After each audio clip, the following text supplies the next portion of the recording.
Hi, everybody, wherever you may be, from coast to coast and sea to shining sea, welcome back to Ham Radio Live, show about radio for people who love radio. In today's show, we're going to talk about the Yaesu FT1000. Plus, we'll talk about the FTDX 101D and MPs and the Yaesu 5000. It's a Yaesu day. Welcome back to the show.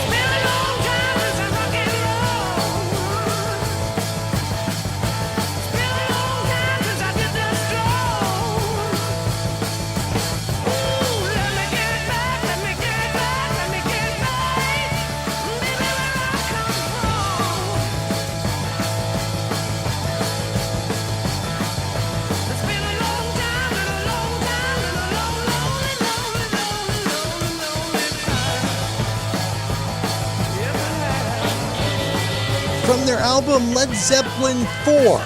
And this one was a big one because it also had Stairway to Heaven on it. This is Rock and Roll by Led Zeppelin, starting us off on Saturday, May 14th with show number 2.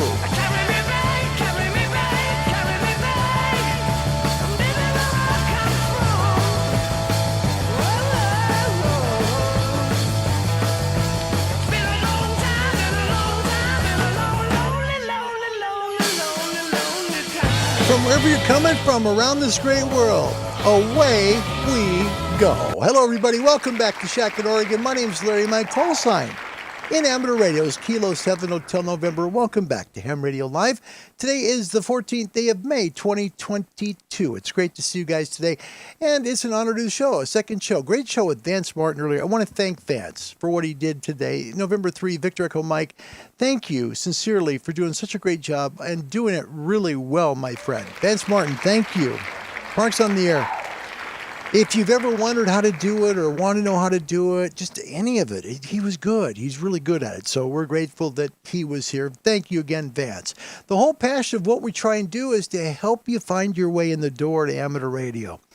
It's not a tough hobby. It's not. You're going to have to pass a test or 2 or maybe 3 to get to, a big license, but you can do it. You really can.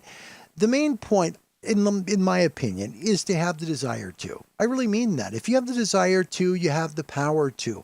Contact a big club that's going to help you find a club local to you. That's the easiest way to do it. Because contacting a local club close to you will help explain what amateur radio is about. It'll talk about how you can get licensed, and they'll help you get licensed. All those things are so important. Contact someone like the American Radio Relay League. They can be found at www.arrl.org. Please hit the Contact Us bar. Let them know where you're located so they can send an amateur radio club close to you anywhere in the world. Show email is cqhamradiolive@gmail.com. We got one of the best doggone Discord servers in the whole wide world, thanks to Dirk and Jeff. It is ham-radio-live. All right, let's get into who is here first today.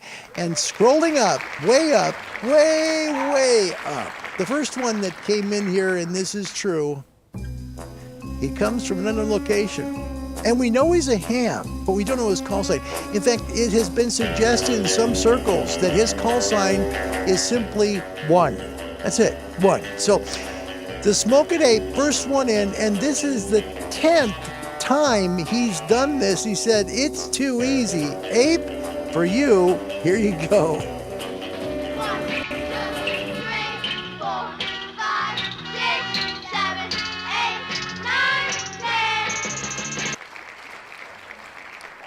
It's too easy.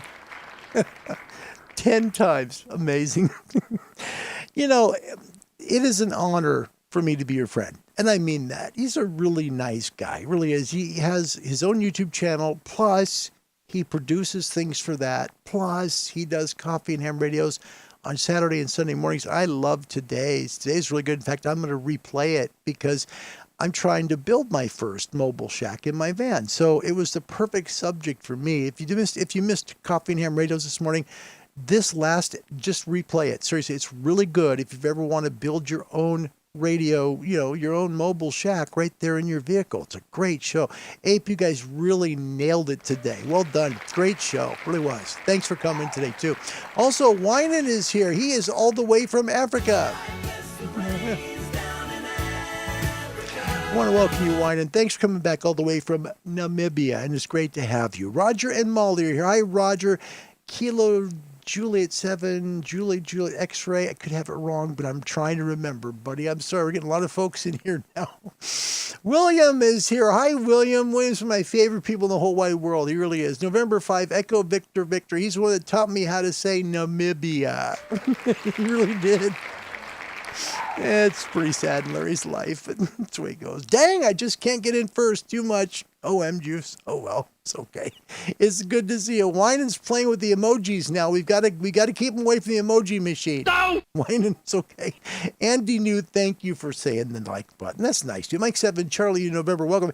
Ken is back. Hi, Ken. November 4, Papa Hotel X-Ray, and a little rock and roll from Led Zeppelin. Yeah, that was such a powerful album. You know, Led Zeppelin 4 was big, really was. If you take a look at all the content in Led Zeppelin 4, Rolling Stone did a top 40 list of all of Led Zeppelin songs. Rock and Roll came in number 9, and believe it or not, it was Stairway to Heaven didn't come in at number 1. It came in at number 2, but a big song by Led Zeppelin. November 8, X-Ray, Yankee Mike, that's a first-timer, and welcome. State of Ohio's here. It's great to see you, and thank you for coming to today's show. It's an honor to meet you. Wine is finding any random emoji he can find and put it on the show. Color Me OD, welcome back, Harold. It's good to see you. Hello, friends from the beautiful city of London, UK.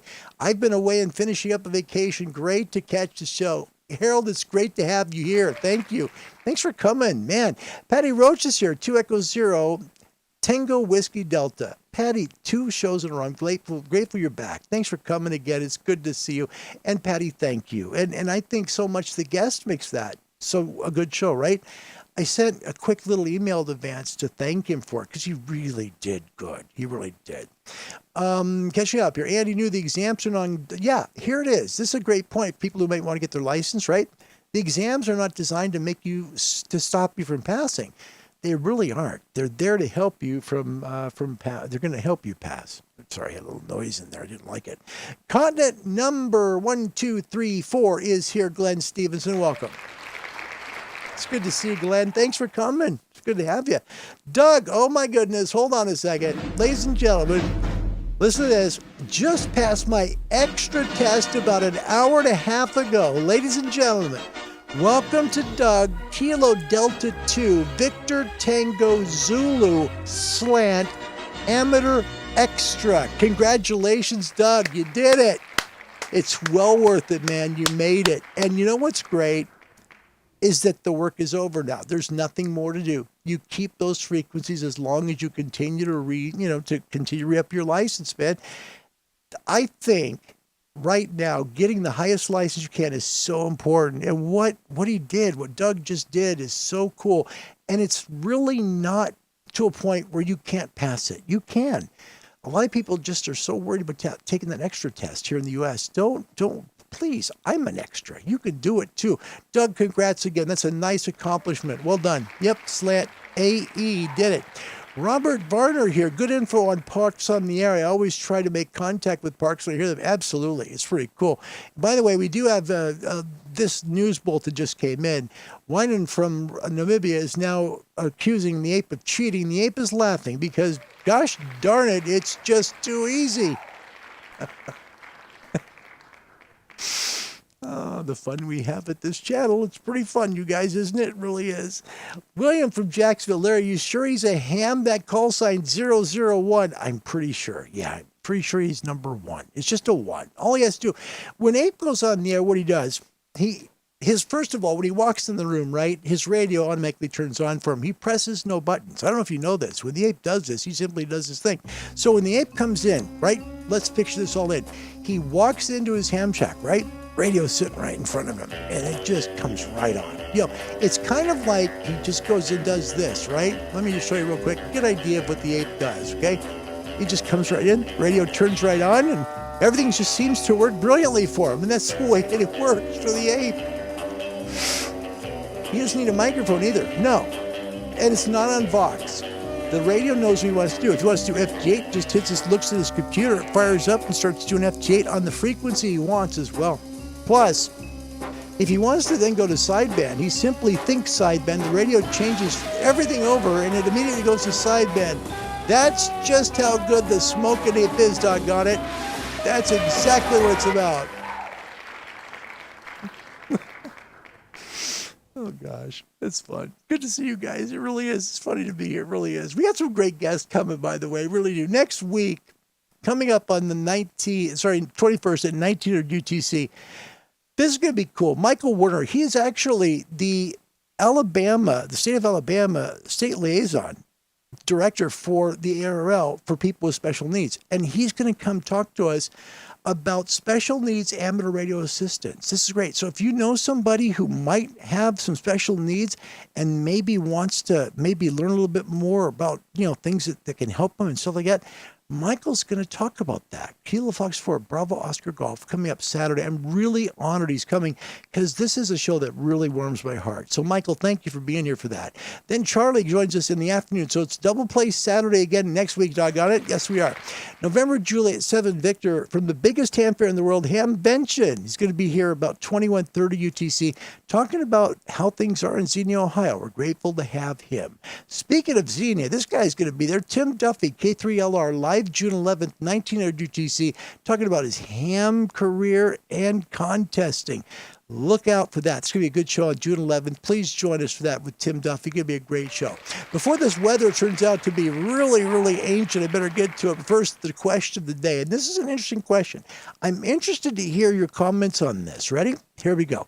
Today's topic question, would you like all band plans to be the same as they are in IARU Region 2? Now, why would I pick Region 2? Let me show you why I picked Region 2. Region 2's band plan on, for example, 80 meters gives you between 3.5 and 4 megahertz. Now, in Region 1 and 3, doesn't give you that far. You have to stop at 3.8 megahertz on 80, right? On 40 meters, we go all the way to 7.3 megahertz. Don't have to stop at 7.2 on 40. So 40 meters, you go from 7 to 7.3. So would you kind of like to see everybody just have the same band plan? We'll take the Region 2 because it's more frequencies. Would you like that? We'll let you know on the show. Give us your comments on the question. All right? The weather today is a good one. Powered by ICOM. ICOM for the love of ham radio. And remember we talked on Thursday about the left side of the sun, which is actually the east limb of the sun. The west limb of the sun. Excuse me. What you're seeing here on the left is the west limb. All right. And there was a lot of bright spots coming from that side. And I said, we're going to see some SFI numbers coming up. And that's exactly what's happening. Here is a backside view. So think of the east limb. Think of this as like a reverse image, okay? This is looking straight at the sun. This is the A1A. And on ham test, this shows A1A. This is sunspots, right? And what they're doing. Here's the backside from a satellite that stays in a geostationary orbit, and it's pointing its signal towards Earth. So we get a little view of the east limb, which is part of the front of the sun, and then it goes to the back and what's going on over there. All right. What we've got is a lot of sunspot activity that have hit, and we've had a good SFI here today. Here's your back view. Here's your coronal hole map. 81 is facing Earth, but we don't have bad conditions. We'll talk about that in a second. Solar flare detection, been very quiet the last 3 days. There are 5 active sunspot regions of the sun, but no CMEs produced from them. Noise floor is quiet. This is good. K2 is still quiet. Hit K3 gets unsettled, but K2 is good. We've had good conditions. Your 3-day geomagnetic forecast, the next 3 days, today a 3, tomorrow a K3, and maybe on Monday a K4. We'll have to wait and see how it goes. Your solar indices, SFI, look at that. Up to 150 again, 150. Yep, that's up 17. Solar spot numbers also up 8, and your area is up 30. Good conditions today. Here's what QRZ looked like a few hours ago. This was at 1412 GMT. Notice the BZ was at 1.8. Now look at this BZ. It's at 0.1. So it's real close to going negative. As long as it stays either neutral or positive, conditions will be really good. A index is 7. K is 3, which means unsettled right now, but it has been going on a K2, so decent conditions tonight. You've got 6-meter E-skip open today. EME can move, do the signals off the moon. Fair conditions for that. And look at those HF conditions. They say they're good to 12 meters. The problem is we don't get 12 meters much right now in the northern hemisphere. Here's what it looked like at 1530. This is a good indicator of what's coming towards North America, all right? Take a look at Europe. You take a look at Norway and Sweden. They're about 15, 12 megahertz up there up north. You head towards Great Britain, 16 megs. Go towards the mainland, about 18. Then it goes up to 20. And then you head south, right? You go down into Spain, 27 megahertz. And you go in the Middle East, 23. There's no 10 meters there. But when you go to South America and into Africa, there's 10 meters. That's what it's been for the last few weeks. Your current Kilo Charlie 2 Golf map looks just like this. 29 megs in the very southern part there of Portugal. That's it. Otherwise, if you're on the mainland of Great Britain, 20 megahertz right now, 19 in France, over towards Germany, 19 megahertz, heading towards the Middle East, you've got 20 megahertz still open for you in the middle of the night.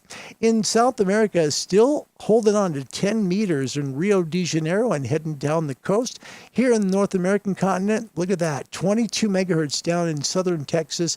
Most of the country, about 17 megahertz, right there on 17 meters, so 18 megahertz, to right about the Canadian border. It's nearly a straight line right through the border between U.S. and Canada, so 18 there, and above that is 17. So it's really toying around with 17 meters here in the North American continent.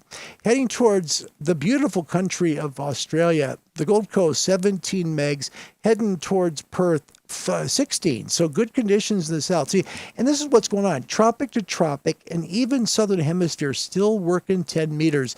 Even in Asia, look at Asia's numbers. 23 on the main coast there in Tokyo, but nothing posting 10 meters. So your ham and shortwave forecast for today, powered by ICOM for the love of ham radio. It's just based on what we've seen coming west, and it's what we have. Voice bands 20, 17, and 15. That's it, Northern Hemisphere. 20, 17, 15 are go-to bands for DX in much of the Northern Hemisphere today. Equatorial latitudes, you get it all. 20, 17, 15, 12, and 10. Same for the south. CB radio skip closed in the north, will be open mid and southern latitudes, and you should be able to work 12 and 10 meters data. You should get 12, so, some data sometime mid-afternoon for most of the Northern Hemisphere. Your nighttime ham band openings stay 160, 80, 75, 60, 40, 30.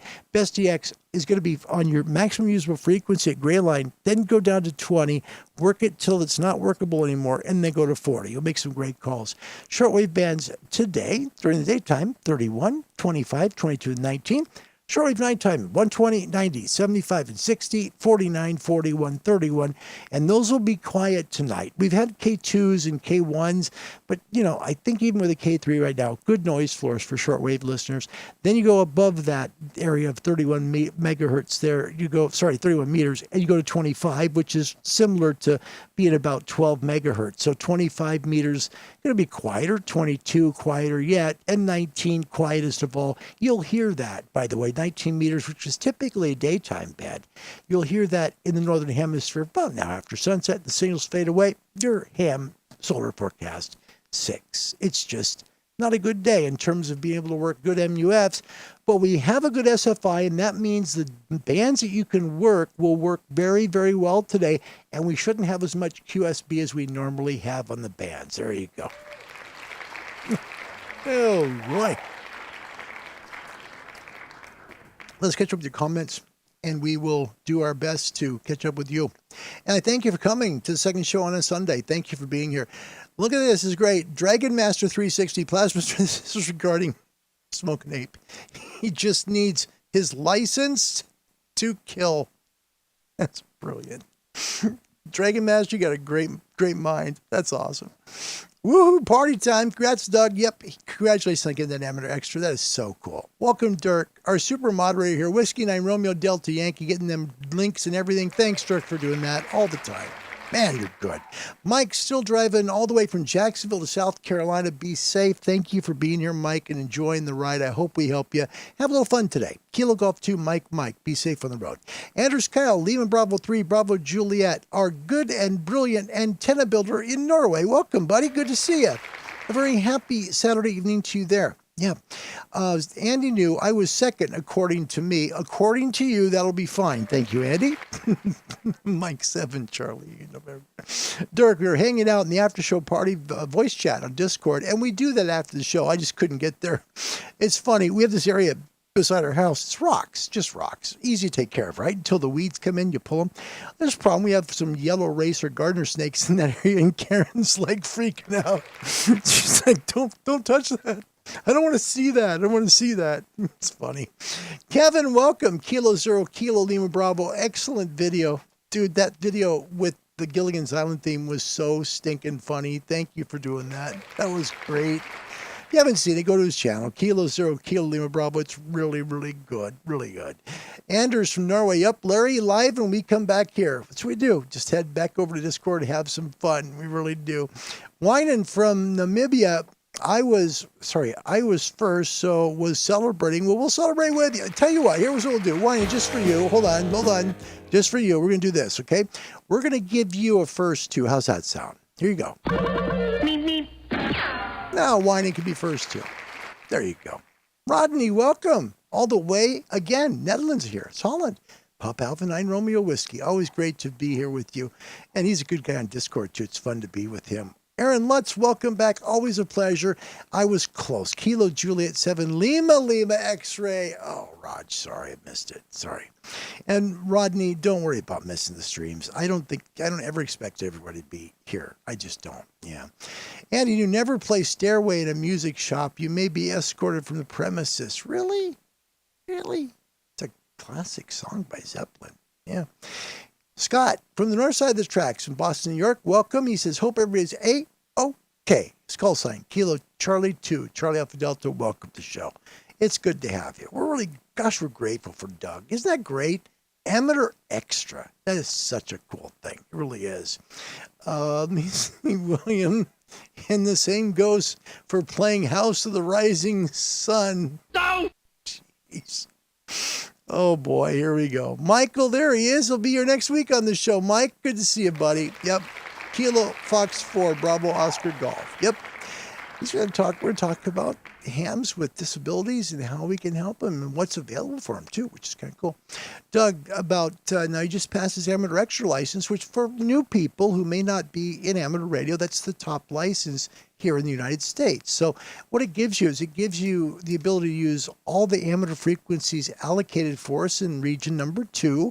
There's 3 regions in the world. IARU region number 1, which is Europe and Africa and part of the Middle East, and then region 2, which is North and South America and Greenland, and then you go region 3, which is Asia and the west, to be the eastern part of Asia. Western part of Asia and down to Australia. Yeah, and so that's region 3. So, this is something that, we really celebrate in terms of when people license up, okay? Because it's that you get all the frequencies we can have in region 2, which is really cool. He says, I've been doing practice tests for the last 4 or 5 months. It worked. You did it, right? You're a new amateur extra. Congratulations, Doug. Seriously. That you just made my day. Yeah. Andy knew, shouldn't the apes call sign be 007? Yeah, maybe. Who knows? Could be. William, I told you Ape takes control of the internet. Jeez, poor Ape. Ape he's just good. That's the way he works, man. He's smooth. He's cool. And think about it, like I told you this before, it takes a while to make a persona, right? It does. You first have to be likable. People have to like to watch you, right? Second, you have to be smart. Okay? Why you're here, I'm not sure, but thank you for coming. We have fun. But, you got to have something entertaining but interesting and be able to be explainable. So then not knowing, where he's from or his call sign, it makes it kind of cool, doesn't it? He's the only guy in amateur radio like that. That's pretty darn sweet. Yep. Dragon says someone needs to Photoshop the Smoking Apes icon into James Bond. That would be so cool. I think the ape is having more fun than anybody on this show right now. What do you think, Ape? We'll just keep playing the 007 music. Glenn has already answered the trivia question. The first answer he guesses is D. No! Well done, Glenn. Very good. Jerry Jones, Kilo 4 Papa Zulu. Hi, Jerry. Welcome back. It's good to see you. Anders says, I will say yes. It's more easy if all the same. And that's regarding our question today. If we all had the same band plan, right? So if it could be, and the reason it's not, just so people understand that might not be an amateur radio, the reason why it isn't is because there are shortwave broadcasters in various regions of the world. And so they have to be protected from amateur radio, what's called QRM, which is basically interference man-made, okay? So we have to be careful and stay away from those frequencies. But what if we could do that, right? What if we, like in Europe, I know there's a lot of shortwave between 7.1 and 7.2, but if you could work it, right? If you had the chance to work the little niches here and there, wouldn't that be cool?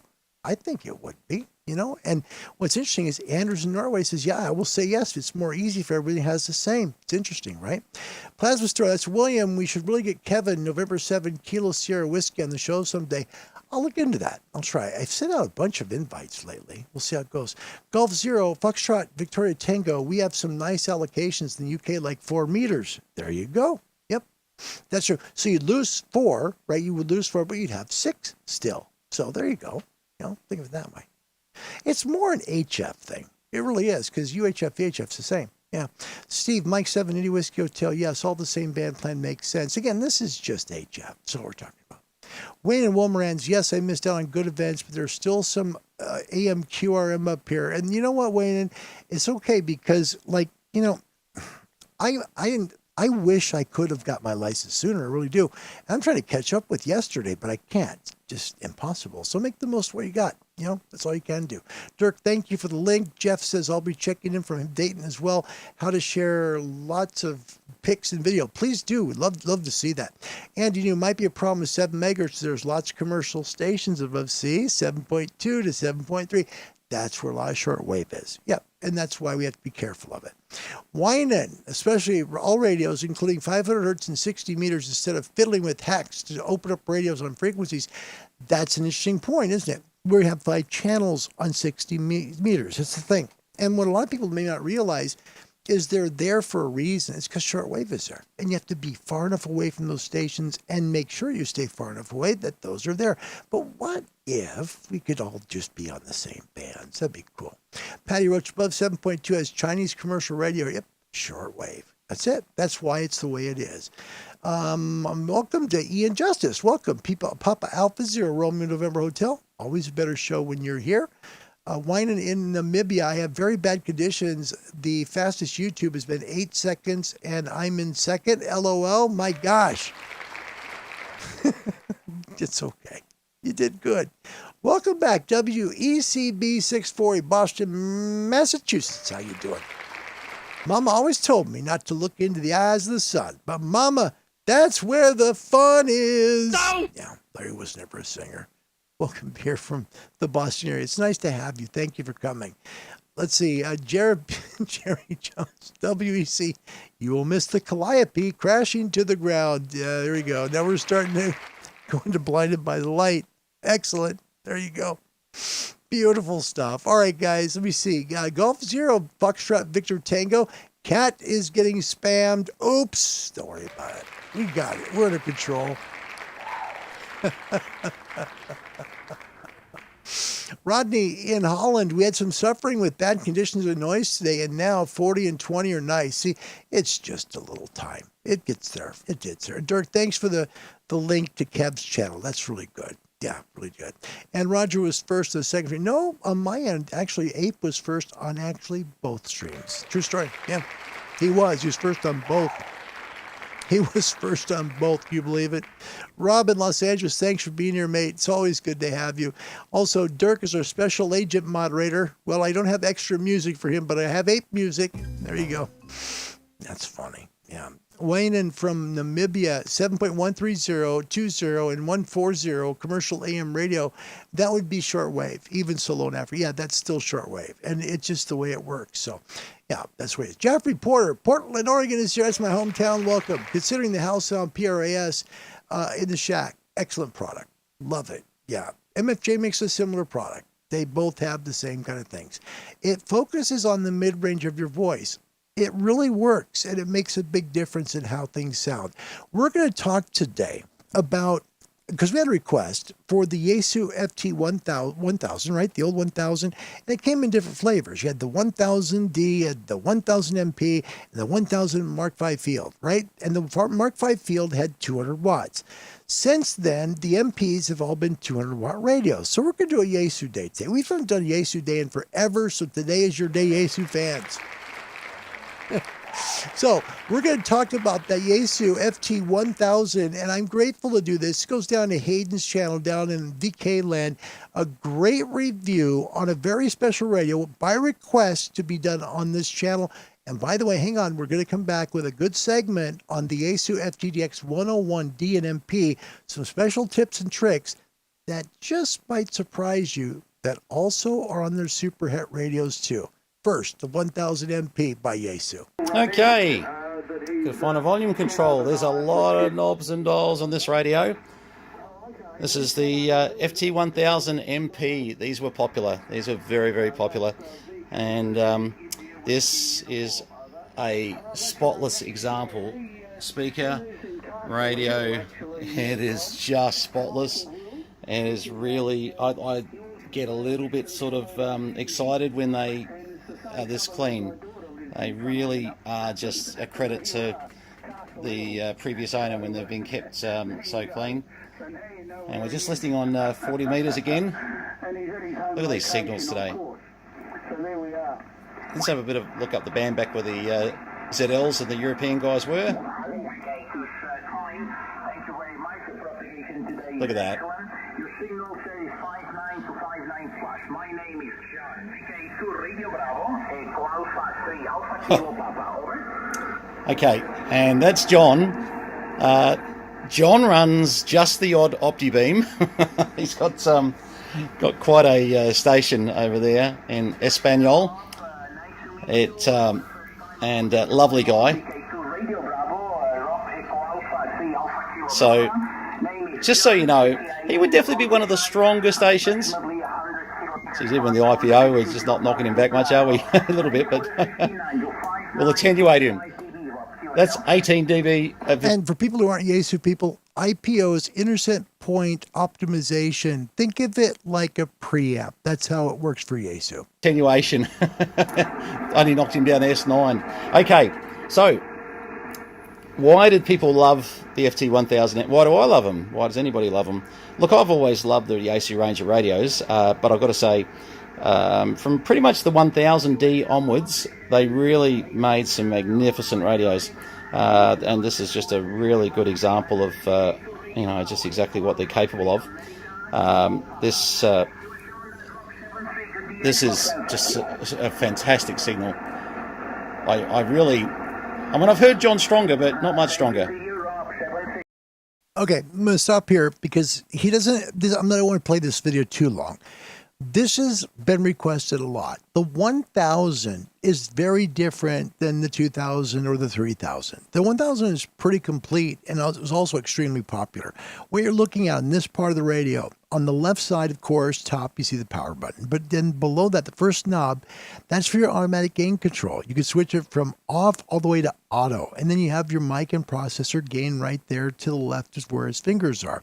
The AF gain, so your volume control is right there, and he's got the control for that right there. And there's two receivers here. So you're going to be able to hear the receiver 1 by turning the outer knob. The inner knob is going to put receiver 2 volume in. Attenuation, that's what brings down the sound of incoming strong signals. So that's the switch above his fingers. 0, 6, and this is in dB. So 6 dB, 12 dB, and 18 dB. But when you click that switch, you're attenuating or limiting the signals coming into the receiver. IPO is Yaesu's way of doing a preamplifier. You're not going to see a preamp button on a Yaesu radio. They call it IPO, intercept point optimization. So it's either on or it's off on this radio. It's not going to give you, it's not like two different preamps and everything else. It works that way. And what's cool about it is a bandwidth right to the right of his hand. It's so cool. You can go all the way from 3K down to 250K. So for sideband, 6K, excuse me, it goes 6 to 2. So 6 to 2, and then it goes down to 250 hertz. This is a phenomenal radio, and you can put additional filters in it as well. It also, take a look to the right, the VFO knob, look to its left, all right? These are the different modes the radio does. Lower sideband, upper sideband, Morse code, AM, FM, and radio teletype, plus packet radio. It's all there. That's what helped make this radio so popular. And I love Hayden's channel so much, but I wanted to freeze it right here because this is a really good shot of the radio and what each button and control does. Let's get back to Hayden's demonstration.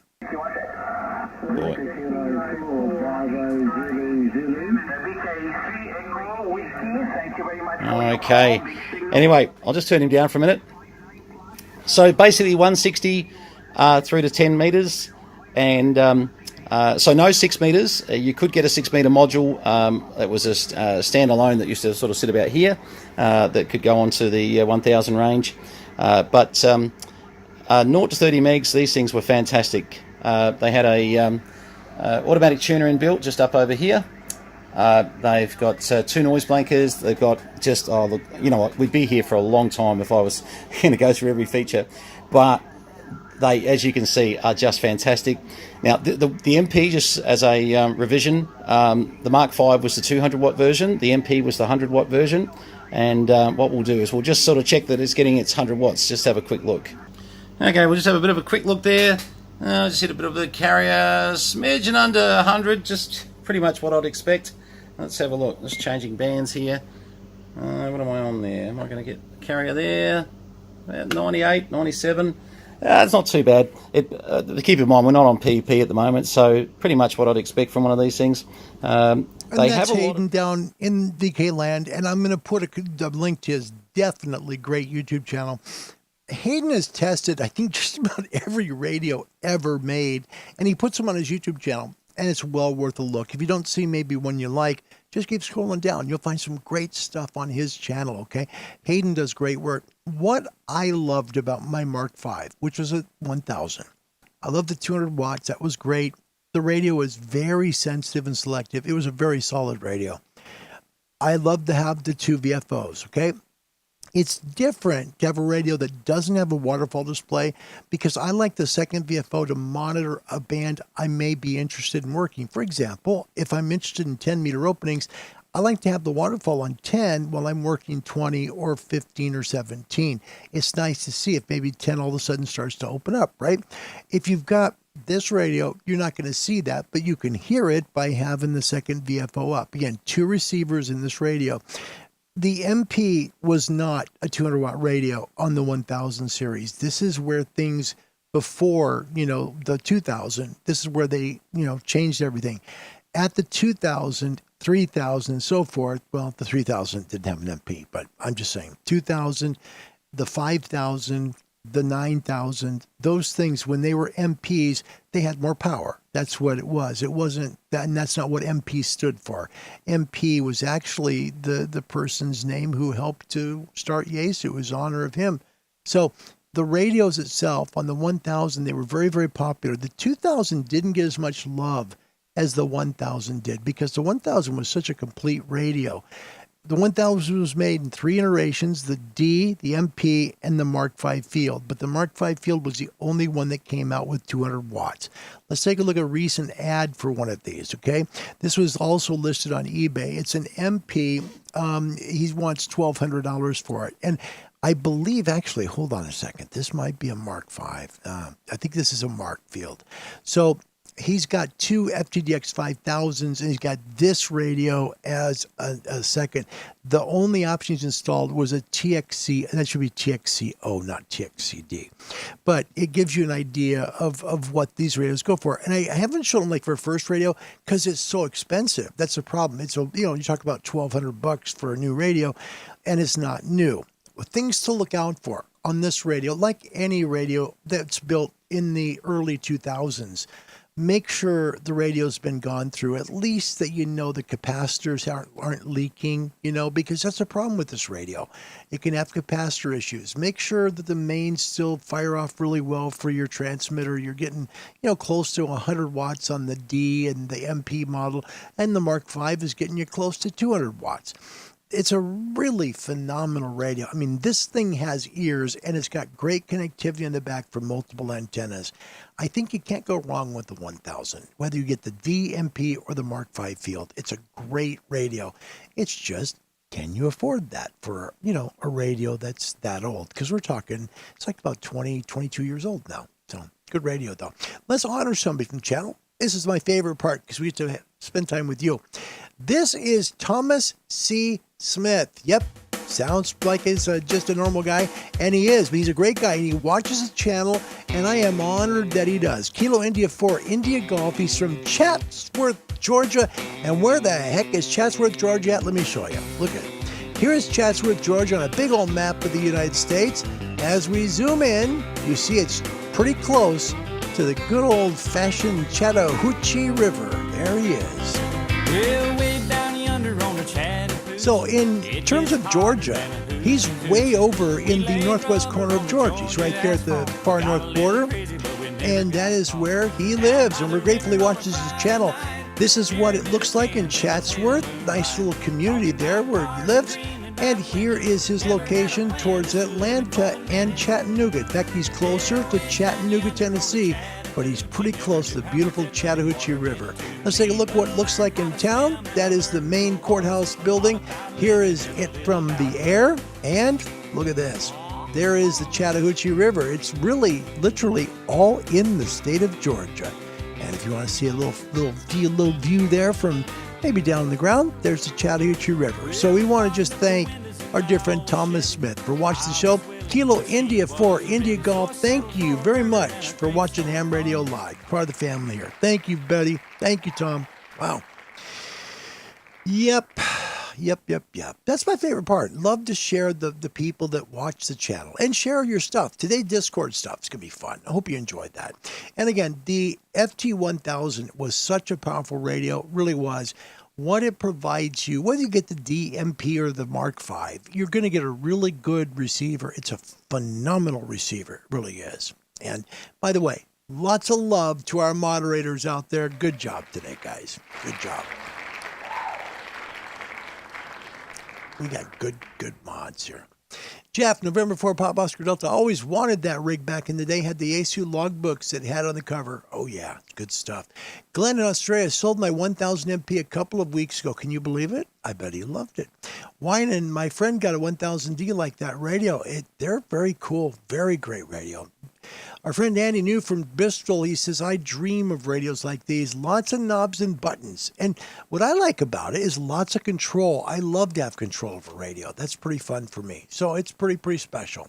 Greg Lopez, welcome back. Kilo Tango 4 Romeo Alpha Mike. And you're right, Hayden VK7 Hotel is a really great guy. In fact, I've asked him to come on the show. I really have. It'd be fun to have him on the show because we could spend time and ask him questions about just about any radio in the world, right?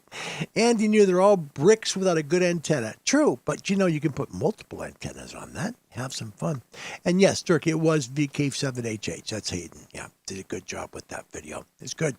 And yeah, William, he's got just a distinct voice. He does. And I think he's got just about every single radio ever made, right? This dude is so good at putting videos together. He can literally put say he's got like an old Kenwood, right? Like a 480 or something like that. And the next thing he's showing you like a Yaesu 3000, which isn't old at all. It's amazing what he has. Glenn, this is Brenton, mate. Hayden has a different... Oh, sorry, I said Hayden. It is Brenton. You're right. Thanks, Glenn. Thank you, mate. Yep, you're right. That's Brenton. That's Brenton Meadows. My fault. Brenton Meadows. Yeah, and he's really good. Invite him to come to the channel. Would love to have him come because he's really good at what he does. Like I say, a million radios. Guys, he's got like radios everywhere. Really does. Winan, I like working on the FT1000D. Was thinking of Yaesu, but unfortunately not good customer care service in Africa. That's too bad. Yeah. I have my own opinion. I'm going to leave it there. Patty Roach, 2 Echo Zero, Tango Whiskey Delta. 2000 has a bad reputation, but I think it looks great. Not sure what was wrong with them. I think what happened, Patty, was that the 1000 was such a home run that the expectations for the 2000 were really high, and it really didn't deliver as much. It wasn't that much better, if at all, than a 1000. So they sold lots of 1000s, and the 2000 not very long, right? And then the 5000 and 9000s came out, and boy, I'll tell you, everything was kind of different. That 2000 just wasn't. It's kind of the clunker of the group. It's an interesting point you make, and I totally agree with you. Totally agree. William, holy small world, Batman. I live in Chatsworth. You live there too? Man, William, you lived all over the place. I can't believe I called Brenton Hayden. Jeez.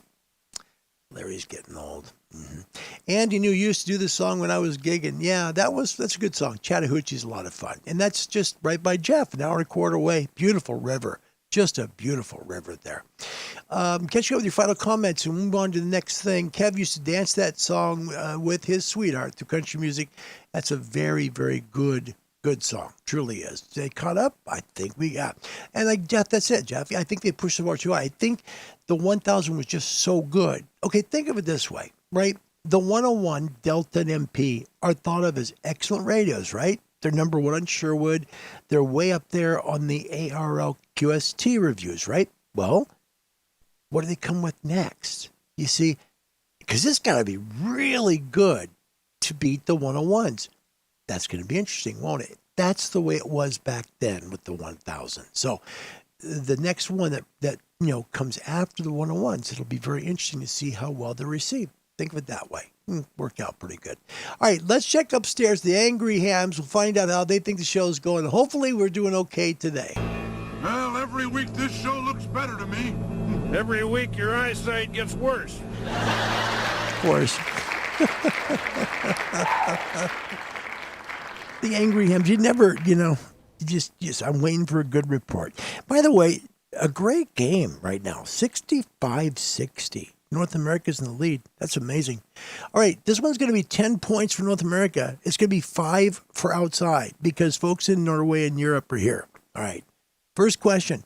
What's the name of the ham radio emergency service in the Netherlands? Is it A, PARES, P-A-R-E-S? Is it B, DARES, Delta Alpha Romeo Echo Sierra? Is it C, Hotel Romeo November Lima Echo Sierra? Or is it D, November Alpha Romeo Echo Sierra? Okay, we're looking for the name of the emergency service in amateur radio in the Netherlands. A is PARES, Papa Alpha Romeo Echo Sierra. D is DARES, that's B, DARES, Delta Alpha Romeo Echo Sierra. C is H as in Hotel, Romeo November Lima Echo Sierra. And D is November Alpha Romeo Echo Sierra, known as NARES. There you go. So A, B, C, or D. First one in with the right answer gets it right for their continent. Good luck.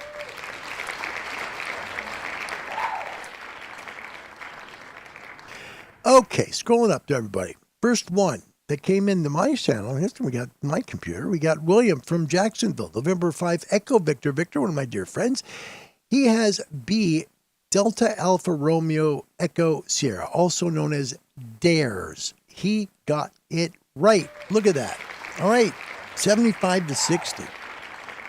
North America in the lead now. Yeah, it's called DARES. What's interesting about DARE, okay, that's a completely different program in the U.S. It's about keeping kids off of drugs. It's true. DARE, the DARE program.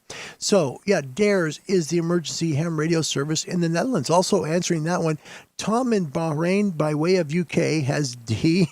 Anders, Lima Bravo 3, Bravo Juliet said, I don't know, D. Dirk had D. Glenn Stevens in Australia with A. Andy New had D. Rodney in Netherlands, he got it right. He knew it was B. Of course he did. Well done, Rodney. Well done. Atta boy. Steve had D. Skeeter, giggled and laughing. Greg Lopez with B. Robert Varner says, I still have the FT950. It was supposed to be the little brother of the 2000. Still works fine for me, and that's great. That's all that matters. Scruffy, Victor Echo 5, Searger, Coded Radio with D. Jeff had C. Patty had A. Skeeter, he's just kind of thinking about the question here. Lee Rosselli, welcome. Whiskey Alpha 8, Romeo November Bravo. He says, Cycle 25 sure has been disappointing this spring. Very tough conditions the last 3 weeks. Hang in there. In time, conditions will improve. Well, keep in mind, the solar cycle is way ahead of where they forecast. This is going to be a big number, solar cycle. I think we'll hit over 200 before the end of the year. I believe that. I think our SFI will go over 200 before the end of this calendar year. It's the MUFs are what they are, but they're going to improve. Just be patient, hang in there, and it'll be there, just like Lee said. Hang in there. He's right. Robert Varner also with the Rob with our dear friend, November 7 Tango Alpha. He's in Tucson. He has D. And let's see, Waynon thinks it's D. Y'all got it correct. And moving on to question number 2. This is going to be worth 10 points, either North America or in the rest of the world. Question, how many final tubes were used in the Drake TR4 series of transceivers? All right. I know it's a long time, been before your time and my time, but how many tubes were there? A1, B2, C3, or D4? First one with the right answer gets it for their country. Good luck.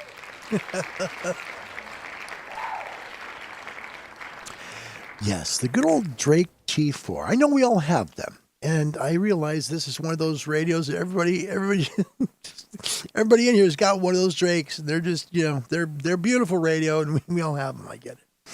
So how many tubes does this radio have in it? I'll show you a picture of the radio. It's a beautiful receiver. Keep in mind, this is a transceiver, excuse me.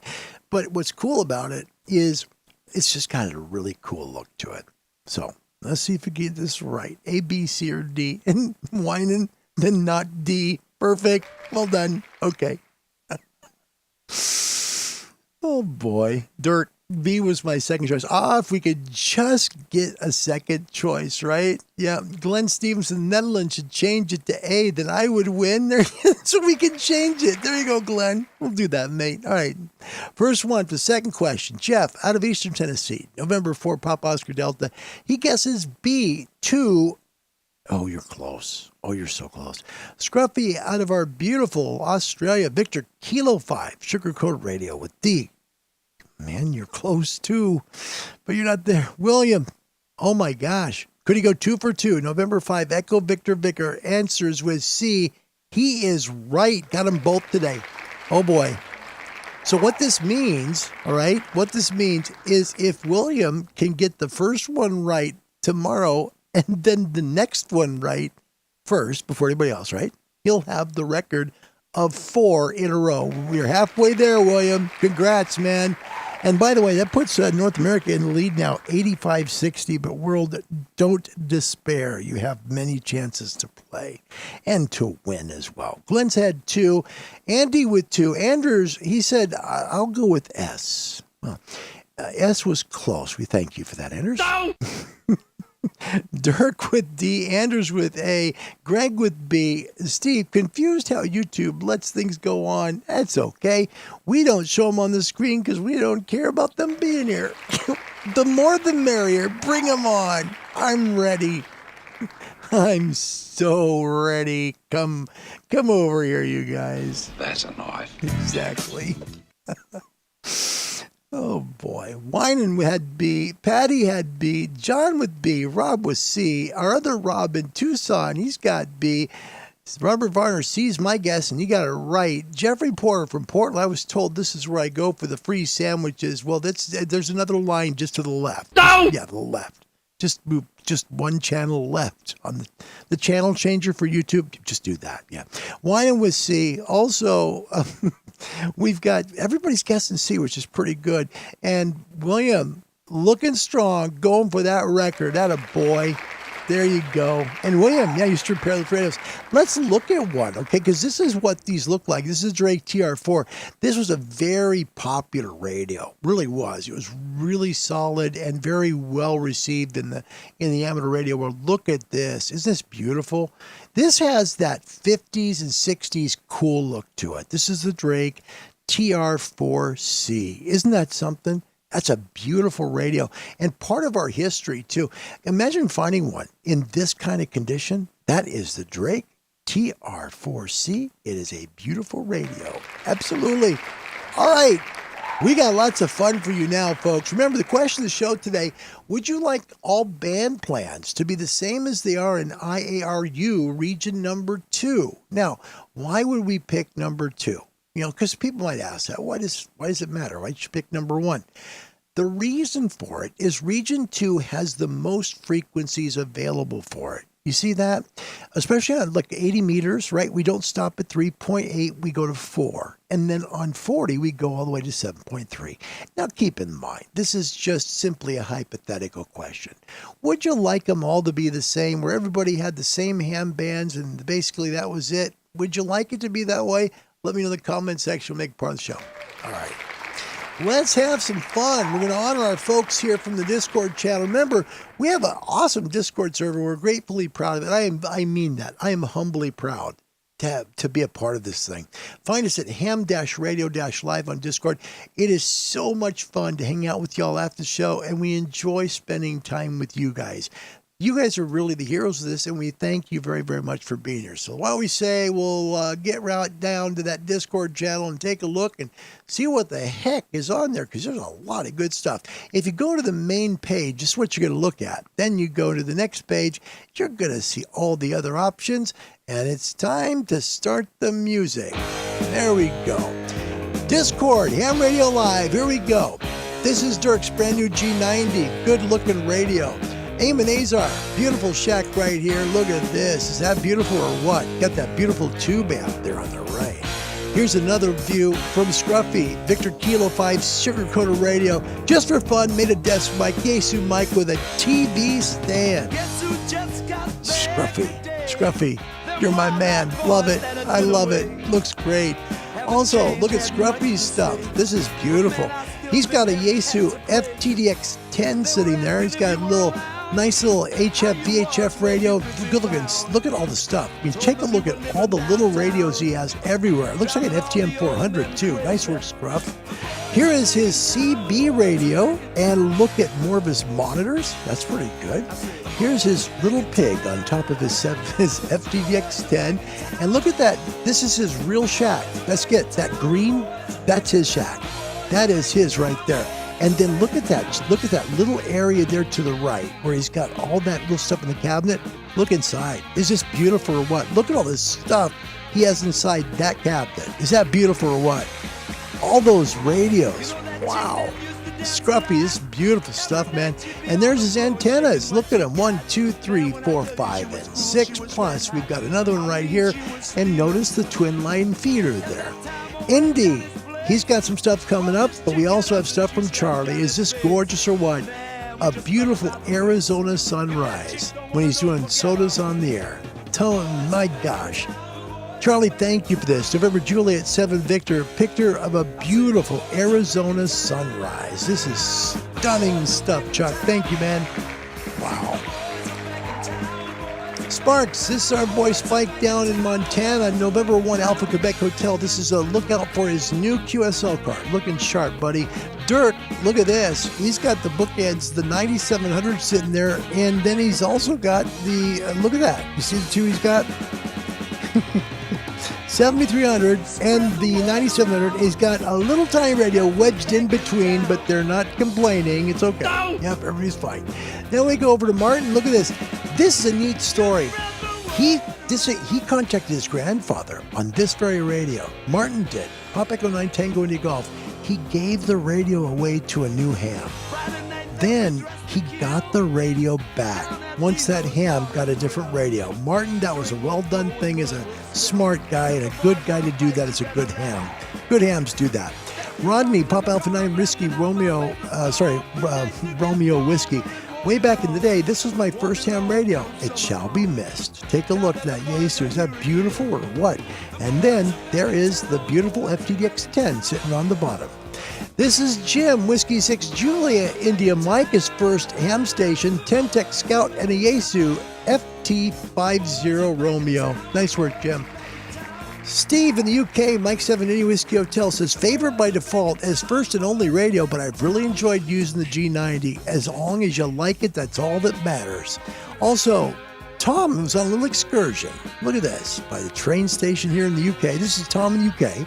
Stops at Strawberry Hill. Nice too. Where's he going?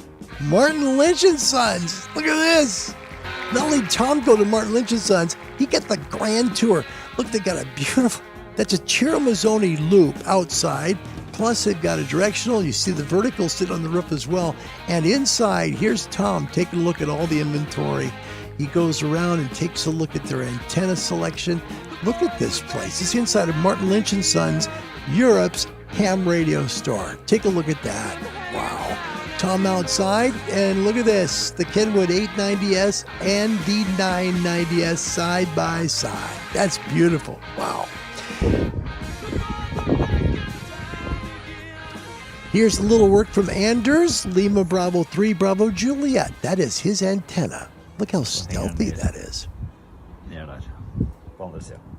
Beautiful, right? Nice work, Anders. A beautiful job on your antenna. Jeff Buffington, his call sign November 4 Papa Oscar Delta. Look at this. ARL, Royal Order of the Wolf Hong. Uh-oh. May not be good. look at who it's signed by. You guys see, take a look carefully. The first signature, the old man. No! It's true. There you go. Then he got the Triple H Net Worked All States Award. Good job, Jeff. That was great. And then look at this. This is Alpha Hotel 6. That means it is Hawaii. Well done, mate. That's great. Worked him all the way from Alabama. And that, I'm sorry, from Tennessee all the way to Hawaii. That's a great call to make. Look at that. Resent was a 2x2, received a 3x3, but they made the call together, and that's all that matters. Also, Eamon Azar, look at this. We're going to take a look at a bit of QSL cards today, so why don't we just go ahead and do that? All right. Eamon Azar, it says Special Event Station, November 9, SES, in memory of JY1. Who was that? That was King Hussein. He was a ham, and he loved amateur radio. Pretty cool stuff. Eamon, thanks for sharing this. November 9, Sierra Echo Sierra. I caught this. This was too good to pass up. Also, Sparks, there's his new QSL card. QSL card from Juan Walensky, November 8, Whiskey Charlie Romeo. This is for Kilo 3, Foxtrot Bravo India. Yes, the FBI Amateur Radio Association. Ooh, boy. Now we got a great QSL card here from him. Now look closer. Look at that. The FBI. So the School Club Roundup from 2005. Ron, thanks for sharing this good stuff, man. This is really, really good. Wow. You know, you think about what it takes to get these awards, right? Wherever you are in the world, it takes a lot to get them.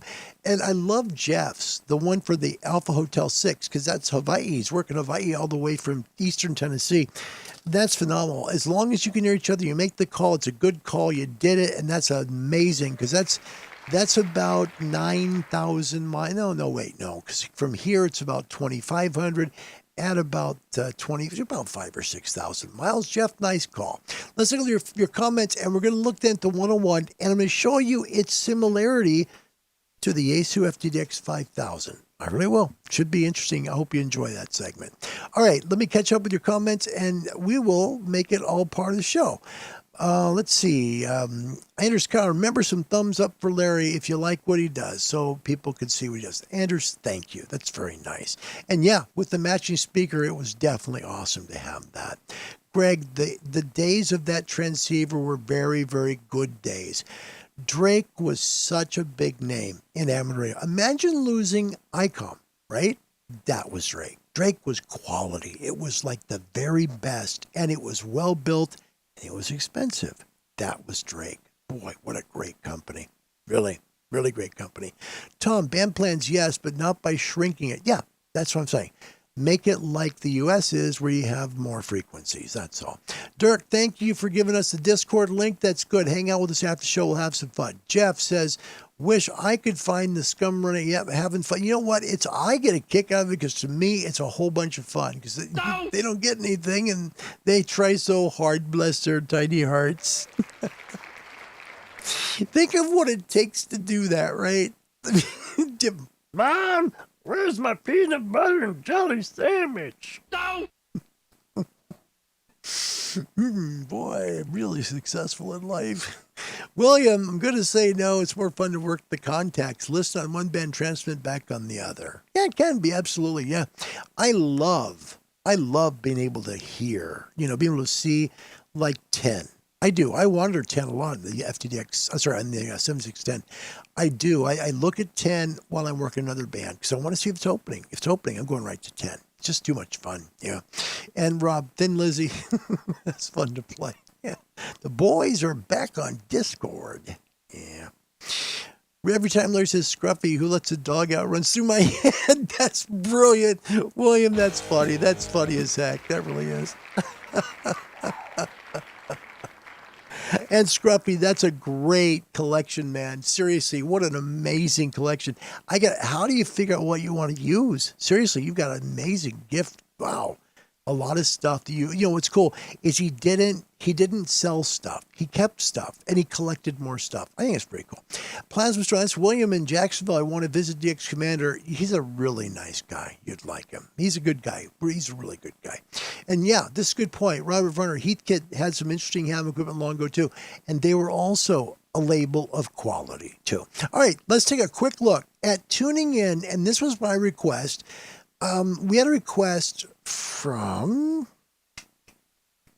gosh darn it, Alabama, Fort Rucker, Alabama, and I can't remember the call sign. Sorry, but at least I remember Fort Rucker, Alabama, right? Wanted some information on the FTDX 101's. All right, mine are long gone. I don't have mine anymore. I had the D and I had the MP both, but this is a good video. It'll show you how to bring in weak signals. And I'll show you then how to do it on the FTDX 5000 and accomplish the same thing. So I figured I'd make another one and should do it a little better than the last one. So we got a weak signal here. And I'm going to go over how to use this 101D to the point where you can hear this weaker signal a lot better than the stock settings that come with the radio. How to use the DSP features and how to use some receive audio filtering to really enhance the signal. So I'm going to put this in stock, the stock width and the stock shift, and you'll see the difference as we make our adjustments.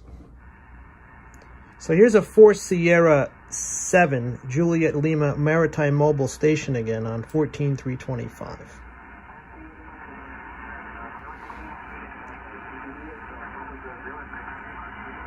Okay, we have the IPO turned on. He's readable, but he's not very strong. He's about an S3. So we're going to use the width, and we're going to reduce the width to about 2100 hertz. Okay, while he does this, remember, IPO on Yaesu, preamp. So he's got a preamp turned on the 20 meters. Let's go on. That gets out some of the hash. We're also going to adjust the shift down to about 340. You can even go down to 400. Now we're going to use the VC tune. That seems to make a big difference. We're also going to use the notch. And you can see my notch is at 1500 hertz, about 1450. Now I'm going to use the noise blanker. It's a little noisy. And the noise reduction.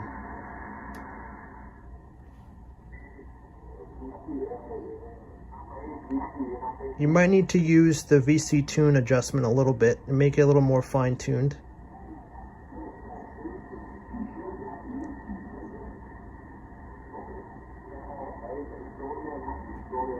Now we're going to use the low cut and high cut frequencies. So I'm going to make this about 300, and the high cut we're going to bring way down to about 1000 hertz. And we're going to use the high cut slope to about 18 dB.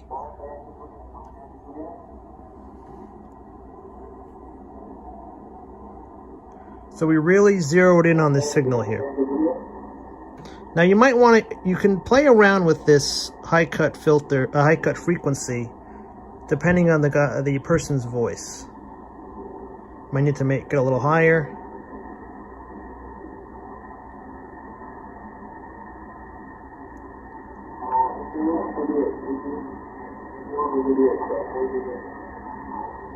The high cut slopes doesn't seem to make much of a difference once you get past about 1000 hertz. So if I drop this down to 850, you'll hear the difference.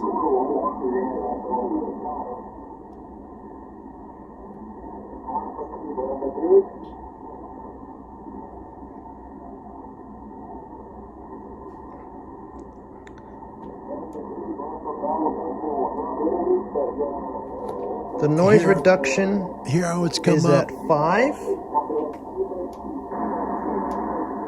So it's essentially an S0 signal. Now we're going to turn everything back off and you'll see the difference. Yeah, we already know the difference because we can see backwards, forwards. All right, so we're going to take a look. Doing the same thing on the Yaesu FTDX 5000. It's just a matter of using your filters.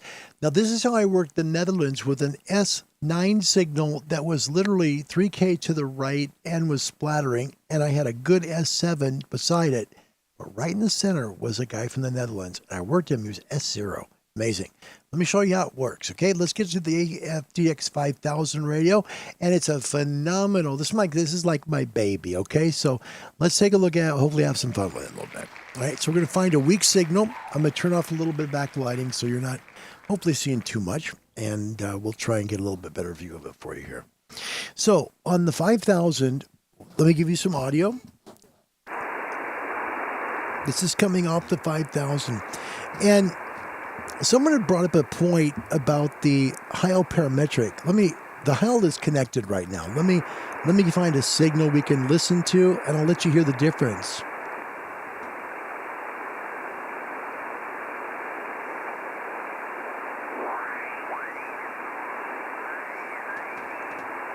I want a weak signal.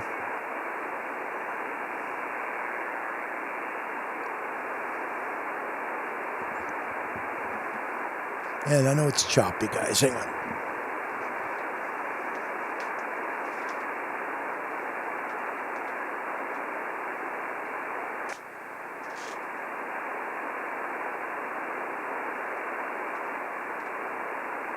Okay, give me a second.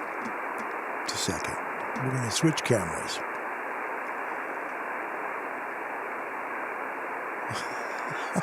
Just give me a second. There we go. All right.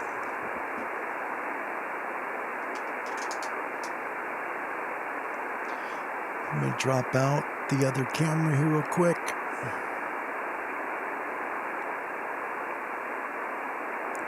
Just a second. Sorry, guys. Didn't know this was going to happen with this, so let me just kind of move over and make sure that we have a camera hopefully working.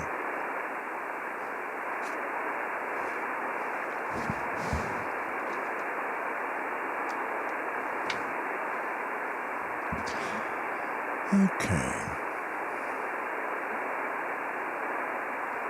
And we're showing nothing here. So, that was a fine experiment. Sorry. Oh gosh, I'm sorry, guys. Just a second. Okay. Yeah, my apologies there, guys. I didn't mean that to happen. All of a sudden, it's like cameras just start freaking out. What I did was I took my camera here and I moved it to a point where it was not, it's not operating. So it was just trying to get over here to this camera here. So let me see if I can make it work one more time, and we'll see if maybe we can make that camera come in without being skippy. Darn skippy. Okay, hopefully it's going to work okay here. Okay, we're going to find a weak signal, and I'll tell you what I'm going to do. That's what we'll do. I'll just make it so you can tell, like you can hear it.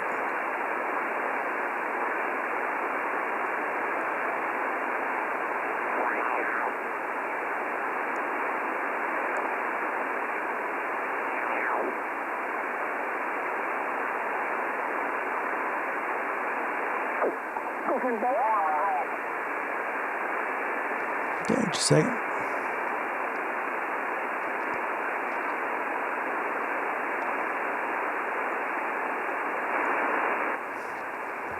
With this radio, and I know it's getting really jumpy. I mean, I want to do that too because that's just horrible. That's horrible.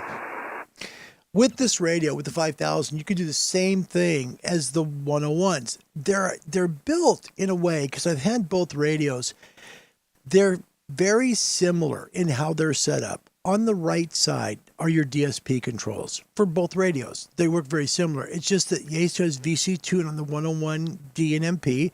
And then on the 5000, they have a thing called variable RF, okay? They work differently. VC tune is much more efficient than variable RF. But again, the 5000 was produced back in 2010. That's when it came out. The 101's, they came out in 2000. So it's a big difference in terms of, the 10 years of technology, right? When you use the 5000 and you use the notch and contour features together with variable RF and digital noise reduction and width. Okay, it sounds like a big thing, right? So your bandwidth, the first thing I'll give you what you do. Number one, hit your variable RF, get the most signal you can. Second thing you do is you want to get the bandwidth down so it's easier to hear it, right? Next thing, notch it. Once you notch it, you'll start to hear it in a way that your ears appreciate it better. Doesn't mean it's the right or wrong way. It's where your ears hear the voice better. Next, hit the contour button, because the contour really is more like a high cut, low cut filter. That's how they work on Yaesu. It's just a matter of bringing the signal in. When I worked that signal from the Netherlands, I was literally, that signal was at S0. I mean, it was right between two strong signals during DXCC. And it was the hardest DX call I've ever made. It took 25 minutes to make that call. But to me, that 25 minutes was the coolest 25 minutes because the guy heard me on the other end and we made the call. Really, because he was at S0. So when we asked the signal reports, I told him he was at 2x0. There's no meter reading. You just do what you can. The 101's are more efficient because they're digital signal processing radios, right? You have an 8 megahertz front end that goes into a field programmable gate array, essentially. So super het front end with digital signal processing. So it's got the FPGA becomes an SDR. The difference between ICOM and Yaesu radios, for people who are in ham radio or new and don't know, the difference is on an ICOM radio, it's going to be a direct sampling radio. So it basically comes in, it goes through the field programmable gate array, and you control everything. Flex radios are the same thing. Flex, ICOM, it's direct sampling. ICOM uses hybrid, and hybrid means it uses a crystal filter at the front at 9 megahertz. From there, it goes to the field programmable gate array, and they claim they have better noise reduction figures and less IMD issues because of it. I don't know. I've used both the 7610 and the 101's. I love how crisp the sound is out of the 7610. It's just clear. It's just really, really clear. It's hard to describe. The 7300s sound clear too. They really do. And I'm not putting down Yaesu. Don't think that's what I'm doing. I had a ball with my 5000. I did. The digital signal processing, phenomenal. I think Yaesu has better digital noise reduction. It's just my opinion, okay? And I'm an ICOM guy, but I like the DSP, especially digital noise reduction on Yaesu radios. They're very good. I enjoy paring down the passband filters better on the ICOM, but the Yaesu gives me a lot of options to filter it in. I like that part better because I can really tweak. I can go bandwidth, I can go contour, I can go notch, and I can deal with the variable RF. Those are big deals to me on the 5000. I use them all the time when I'm working DX. So the same thing on the 101, you don't have variable RF, you have VC tune, which is a variable capacitor, which helps you to adjust the passband that you're working within and adjust it so you can hear better on a signal you decide you want to hear. Is it worth it on the MP? And I'll tell you what, if you've ever watched Bob Nagy's work, AB5N, great YouTube channel. And I know Bob. Bob told me, Larry, you'll never use the dual VC tune. Never. And he, you know what? It's funny because I had the radios. He was right. I never did. Never. I think if I was a CW guy, I would like it more because it came with the CW filter on the MP on the first VFO, not the second. Remember, there are 4 options for the radio. There's 2 1.2 kilohertz SSB filters, and there are 2 300 hertz CW filters. That's what you get. Well, I don't know. I like the MP great because of the extra 100 watts. Was it worth $1,100 more? That's debatable. It really is. $1,000 I could buy an Ameritron 811H and have 800 watts. So that's how I looked at it. But I loved the 101 MP. I did. I thought it was a great radio. Between the 101 and the 5000, there, like I say, layout's going to be the same. The DSP situation, exactly the same. On the 5000, you have VFO-A here, VFO-B here. On the 101s, VFO-A here, VFO-B here. Simple. I'm not a big fan of the 3D waterfall. I think it's gimmicky. It doesn't help me. I don't use waterfalls though, so it's not that big. I use the waterfalls on this show because I got to find signals fast. Both radios, because I was asked to do this, 101 versus 5000. If it was me, I would go personally, if you can find 5000 that has the MU tuners with it, those were the tuners that were part of the Yaesu 9000 series. And they have even 2 of them. They even have 2 of the MUs. The MU being if they have the 8040 and they have the 2030. I don't think I'd go for the 160 unless you're really big into top band. But those 2 tuner units with that radio, those tuner units were $6 and change. So over $1,200 for those 2 pieces. If it comes with that and you can get it for less than $3,000, I'd buy the 5000. I would, because you're going to get a lot. If you want to buy new and have a 3-year warranty, and I'll leave it there. Then go with the 101. It's a phenomenal radio. So is the FTDX 10. They're both the same. Same front end. The 9 megahertz front end into the FPGA, and then you've got a software-defined radio. It's great. The thing I didn't like about the FTDX 10, it was just too small. My fingers are fat. They were always bumping the buttons and knobs. So it really does depend on what you want. I would not shy away from buying a 101 ever. I would never sell my 5000 ever. That's my opinion, and I'm sticking to it. Doggone it. Yeah. Anyway, it's a great thing. And so I hope that helped the person that wanted that from Fort Rucker. You can adjust a lot of things. Noise blankers, if you got electric fence nearby, great. But honestly, I find the noise blanker on the 7610 superior than the one on the 101s. It's better. It is. The noise reduction, I find it better on the 101 than the 7610. That's true. As for how it sounds and hearing the signal, either out of headphones or through the speaker, the 7610 just sounds clean to me. Very crystal clear. The 101, not quite as much. That's just me. Bob Nagy said the same on his review at AB5N. So you'll not go wrong with either one of the radios. I mean, if you want to go 5000, remember they're not selling new ones anymore. If you want the warranty, you need the 101. But man, I would really focus on the D and then get an amplifier, or better yet, a great antenna. So I hope that helped you in Fort Rucker, Alabama. There you go. Angie New, it's a great comment. Trouble is, by the time you adjust everything, they've gotten QRT. Not really. Not really. I mean, this is easy to tune. I can tune in really quickly with this, but I've learned to over time, right? It's just, when you go through menus, I don't really like going through menus to tune things. It's not my thing, but I do really like, what they do. I think the 101's a fantastic radio. It really is. Great thing.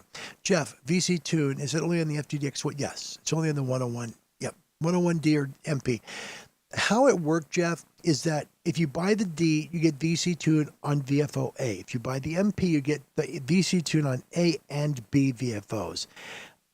And Bob Nagy told me, Larry, you'll never use it on VFO-B. And he was right. I did one time, and I never did it again because you can't work that fast on weak signals. You're going one signal, you're trying to tune in.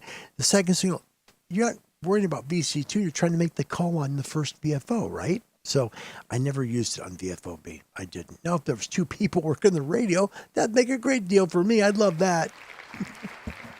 Quite honestly. Yeah, that'd be nice. We're just going to do this. We'll make it simple. Yeah. So that would be nice, if I could do that with it. But, when it comes to working the radio, yeah, I mean, I think that the D doesn't it's not so bad, Jeff. Let me say this. I think the 101 is superior to the 10. And the reason why is VC Tune. True. Yep. VC Tune is really good. You have to use it. Go to like an HRO or Gigaparts or, DX Engineering, one of those stores, and try it. You'll notice it. Because when you do it, you'll listen to it and you'll see, oh, that's what it does. It's powerful. It's like having the MU tuners on the 5000 if you can afford them, but it's all digitally done. It's phenomenal. VC Tune is really, really good. Don, yes, VC Tune is only the 101s. It's so good. It really is. So, Don, no, it is on the FTDX 10, but you don't take a 101 on Parks on the Air. Yeah. Oh, I see. No, it's not in the FTDX 10. Yeah. Right. No, he's right. You don't take. I took the 10 for Parks on the Air. I did, and I liked it. It was great. I worked a park there in Maui. It was great. Worked out good. Jeff, I'm not sure if I'm going to take the DX10 out of the safety of the house. It works well. It does. It did great for me in Hawaii. Did great. Did very good. William, wouldn't take anything costing over $700 out of the house. Yeah, I totally get you, man. I do. Andy knew Yaesu great radios, period. No doubt it. Yes, you hope you know what I'm saying. Whining, I only have an ICOM, so I can only monitor. It's, you know what? Whatever you have, you have. It's like Martin in Holland says, popping a 9 Tango D Golf. Growing old with my Alinco DX77. Something's never forgotten. I've never forgotten that because he loved the radio. For me, the 5000 is my radio. I'll never get rid of it. I don't want to ever get rid of the 7610. I found my combination I like, and that's all that matters to me. Everybody else do their own thing and enjoy it. That's all it's about. Don, November 5, Sierra Kilo Tango. The 857 7000 cost more than $500. Well, there you go. There you go, right? And William, G90 cost him $300. Jeff cost the 897 cost him with the tuner $1,300. So there you go. And William got his from a YouTuber, so that's good. Yeah, lots of great deals out there. Andy, by the way, welcome back to the States. Great to have you. Enjoy Hamvention. Says 7610 is super quiet on the yacht. Signals everywhere.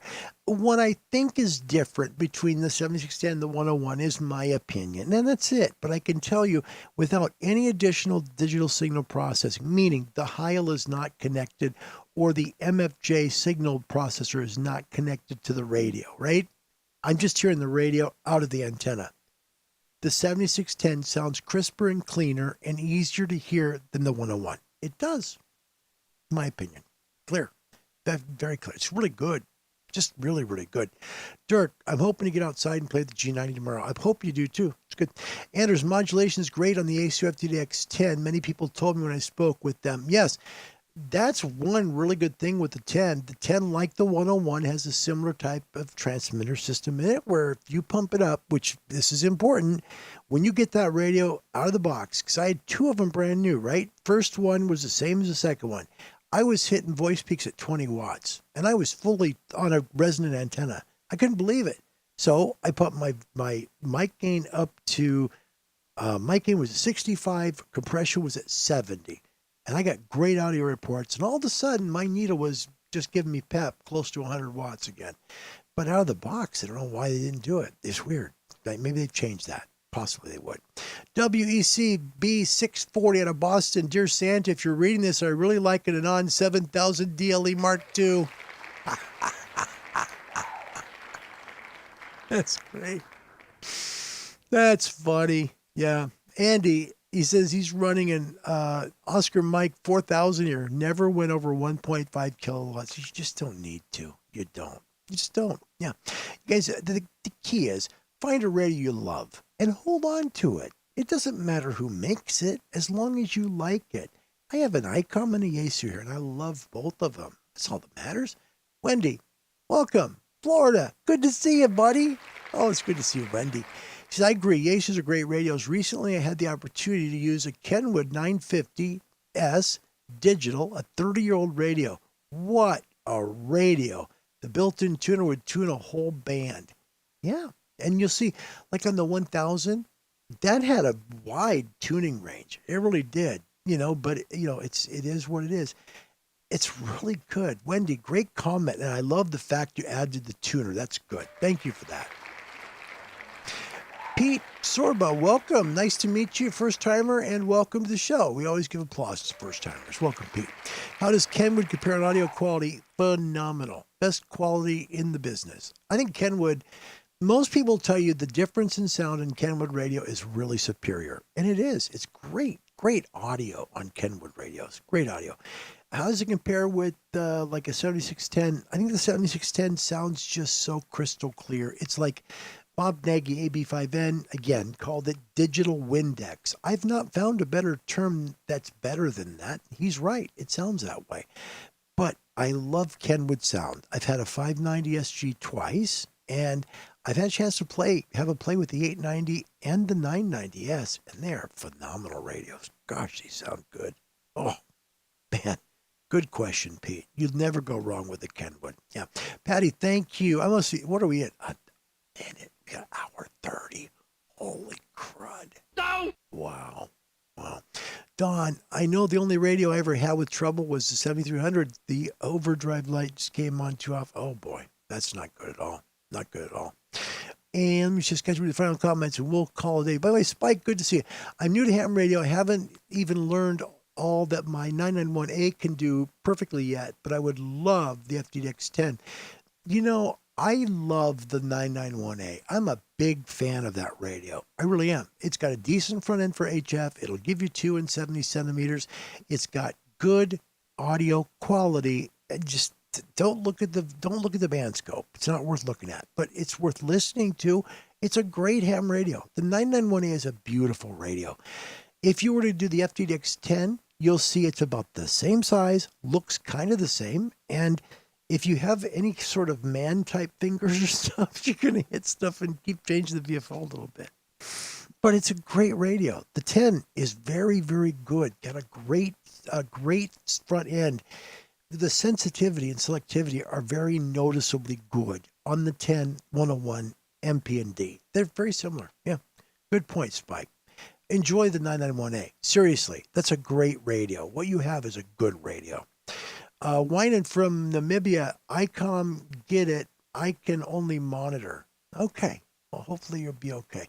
Wendy, I'm at the point in life where I'm thinking of retiring. So what radio do I want to retire with? I'm thinking to at least a 200 watt rig. Well, that would be like the MP, right? Was it 7851, right? But that's expensive too. So yeah, Wendy, I mean, it's not a ton there. You know what I really like? I'll tell you, since we're in this talk now, and we've been talking for a while. Sorry to shake that. I don't mean to. You know what I really like the idea of doing, and it saves money. I like the idea of buying a cheap radio that's got a good front end you can hear with, right? Good front end, and then putting like a solid state 500 watt amplifier on it. Now, for folks in the UK, you can use that, go to 400 watts, you're fine. You're full within limit, right? But if you use it in the US, it's simple. I mean, you got a little 500 watt solid state amplifier. You'll work the world. You can work the world with 100 watts. But the 200 does help break up pileups, Wendy. It does. Makes a big difference. Jeff, great. Happy to see Alinco jump into the HF market. They had kind of disappeared for a few years. Yeah. Ken, you went with the 101D and paired it with a Mercury 3S. It's a good combination, Ken. It really is. That's a great radio. Again, it's a great radio. Jeff, the $1,300 was like 10 years ago or so. My FTDX 10 was about the same. Just give it time and enjoy it. Learn it. If it's yours, you'll know. If it's not, you'll sell it. Don loves a Mercury 3. It's a great amplifier. Really is. Love it. Kevin O'Doublehan, Emerald Isle of Ireland is here. Welcome. Good evening, Kev. Almost morning there. I use my 5000 MP with the Heil PR781 mic.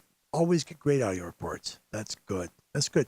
Andy, I use a DC block on the radial and RF ground. I never connect RF ground to DC ground. Way too much noise.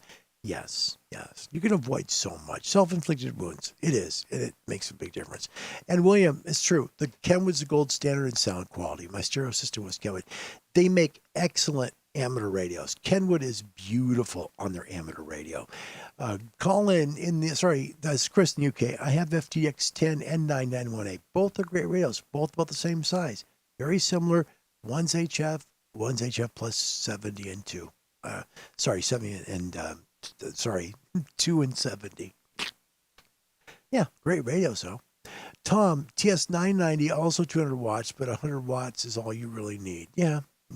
So if you go for the 990 or the 7851 or the, 101 MP, yeah, it'll depend on what you like. I would go to a ham radio store first, Wendy. Seriously. Go to a ham radio store, see what you like, and you'll know when you see it. You will. You'll know. It's really kind of easy. Despite getting a Kenwood would kind of scare me, though. It seems like they're not too concerned about making ham radios anymore. Well, I don't know if that's true. They haven't made any SDRs, and they haven't come out with a new radio since 2018, and that was the 890S. But both radios are phenomenal, okay? And there is word that they're coming out, hopefully, Spike, with a software-defined radio. We'll see. It's not too bad. Of the three manufacturers, I think that Kenwood... what they make sounds just so good. It's very pure. It's very good. Kenwood quality is very good. I never had a chance really to tune an 890S with a 7610 for audio quality because I love the sound of the 7610. It's really clear. Makes it really good. All right, folks, we're going to close the show. We do have a funny commercial for you. Have everything else. I hope we've talked a long enough time. Holy moly, we're breaking our record here. So, folks, the main reason we love to help you here and talk about radio is because we love to help you get your amateur radio license. This is so important, guys. This is the time to do so. Our sunspot numbers are increasing. That means high-frequency signals go far. Really do. Get yourself an amateur radio license by getting in touch with a local radio club. Find somebody like the Radio Society of Great Britain at www.rsgb.org. They're a good group. They'll help you find a ham radio club close to you that'll help you get your license. www.rsgb.org. Hold on a second. Here he is. It's Art Grabentz. That's the one from Fort Rucker. I remember now. There we go. Now I got you, Art. Thank you. I couldn't think of your name. I didn't want to be... That's bad. Whiskey 5, Alpha Tango Kilo. Very informative, by the way. IPO is preamp. Well, yeah, but it's called intercept point optimization. It's Yaesu's version of a preamp. And if you have it on, auto, right? You have it auto, and then it will kind of adjust. It's like AGC in a way. It's weird. But you hit it, like even on this one here, if you press IPO, right? I'll press the IPO button. It's weird. You can't see it because the camera's not working there. But you press it once, and it's on. It's like, let me go here first. IPO 1, right? And the signals just drop off the waterfall. And then you go through, and then there's nothing there. Excuse me, it goes IPO 2, and then there's nothing. And then it goes AMP 1 and AMP 2. The point of what intercept point optimization was supposed to be was a way that you could bring up the signal of a weak station in a band where you needed more oomph. I think it works great on Yaesu rigs. I do. Intercept point optimization always worked well for me. On my 101's, my FTDX 10, even on the 991A, that has it too. Same thing. It's just that when you look at, like, for example, an ICOM rig and you want to use a preamp, it's called a preamp, right? Or on a Kenwood, it's called a preamp. But Yaesu calls it IPO. It's very effective, and it works very, very well. And frankly, Art, with me, I tend to use IPO 1, which is preamp 1, and I tend to use that on like 17, 15, 12, and 10. That's usually IPO 1. IPO 2, sometimes 12 and 10. That'll help me on those frequencies because they're quieter. That's why. So, yeah. He says, thanks for the videos, Fort Worth, Alabama. Very informative. IPO's preamp off. You can turn on amp 1 or amp 2 if you want to increase signals and audio. You're welcome. You're very welcome. Yeah, same thing. I just said same thing. IPO, they just call it intercept point optimization. It's just a preamp. It's really what it is. It's good. It works just like regular radios do, the other ones. It's good. Jeff, it was literally the combination of Kenmore and Hollywood to appeal to the U.S. market. Pretty good. And here, this is probably the comment of the show, right here from William. The best radio is the one you can afford. And I would add and fall in love with, because it makes a big difference that you like it. You got to like it. And once you do, you're good. DB Aussie, back again. Welcome. Charlie Tango 1. I'm sorry. You can tell I'm tired. Kilo Charlie 1, Papa Sierra Kilo. Good to see you, buddy. Thanks for being here. Right. Been a long show. We're going to scoot. I want to thank my dear friends who come from all over the world, like Wynan, who's here in the middle of the night. No joke. All the way from Africa. I guess the rain's down in Africa. Thanks, Wynan. Appreciate you being here. Yeah, appreciate you. Also, Jeff Porter from my hometown of Portland. Patty Roach, thanks for being here. Tom from UK by way of Bahrain, thank you for being here. Longest show I think I've ever done. So I am like brain dead now. So I won't probably be on Discord after we're done. I appreciate you being here. God bless you wherever you're coming from. Enjoyed the sign off, but especially the commercial. Commercial, I think, is funnier than heck. My wife saw it yesterday and she laughed her rear end off. My name's Larry. My call sign in Ham Radio is Kilo 7 Hotel November. That's 2 3/4 hours of stuff today. Until we meet again, God bless you. Goodbye, everybody. WGAR continues to broadcast on AM with Music After Dark. Although this brings to a close 17 hours of broadcasting on WGAR FM. WGAR FM broadcasts on the federally assigned frequency of 99.5 megacycles, channel 258 with a power of 31,000 watts. WGAR FM, with studios on the top floor of Hotel Statler in Cleveland, Ohio, is owned and operated by the People's Broadcasting Corporation, a subsidiary of Nationwide Insurance. This is Bob Smiley speaking for the staff and saying good night.